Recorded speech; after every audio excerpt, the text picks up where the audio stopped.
in the last property market decline.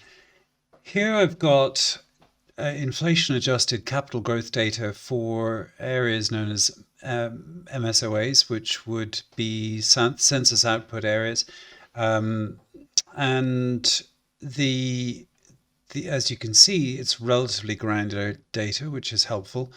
And the way I've done this is I have got the house price, median house price data for each different MSOA, and then I've used a multiplier to come up with an inflation adjusted number. So in other words, I can see that in this area here in NW1, I think it is, in this little patch in NW1, property actually went up in value during the property market crash. So then the question is, why did that happen?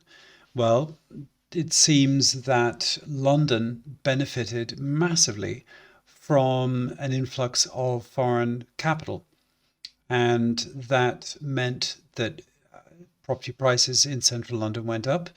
But if you zoom further out, and I'll just make this smaller so we can kind of see the overall patterns, as we see, red is for hot, green is for cool.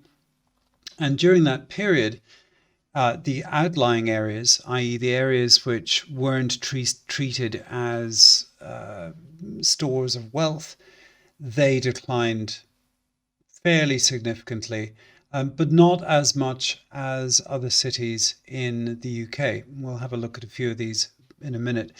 But if we look at different phases in the cycle, and we say go from 2013 to 21, we can see that central London hasn't done so well in the, let's say, the return of the market, but these areas that were on the outlying parts of London have done well.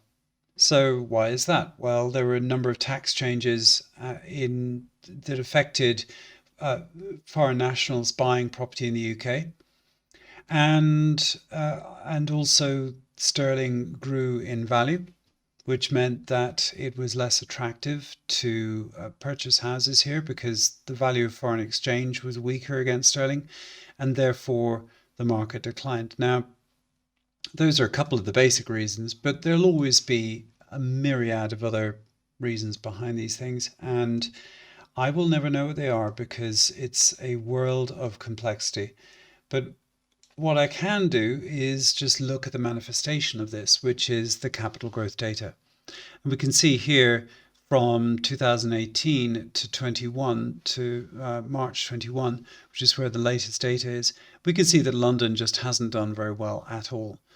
In fact, it's kind of gone sideways. So nominally, it's done okay, but in reality, when you factor in the cost of money, basically, when you factor in inflation, a lot of London as a whole has actually declined, and I wouldn't be surprised if this trend continues for a while.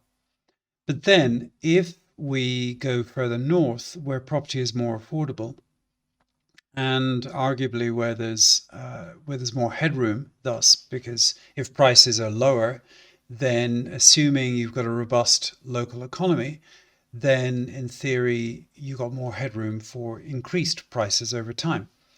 And if we go up here, so this is Sheffield, but I'm just going to use Manchester as an example, a quick example of a city that's really the opposite to London. And if we start with the crash, the whole city did badly in the crash. So lots of green everywhere. Then if we look at the recovery, the long recovery, then we can see lots of red everywhere. The city has done incredibly well as a whole. And then if we look at the short-term story, again, it's been really robust. So this is a good example of how, even though you have, let's say, country level market cycles where we undoubtedly had a property crash in 2008, you do get anomalies within cities, and this just demonstrates that.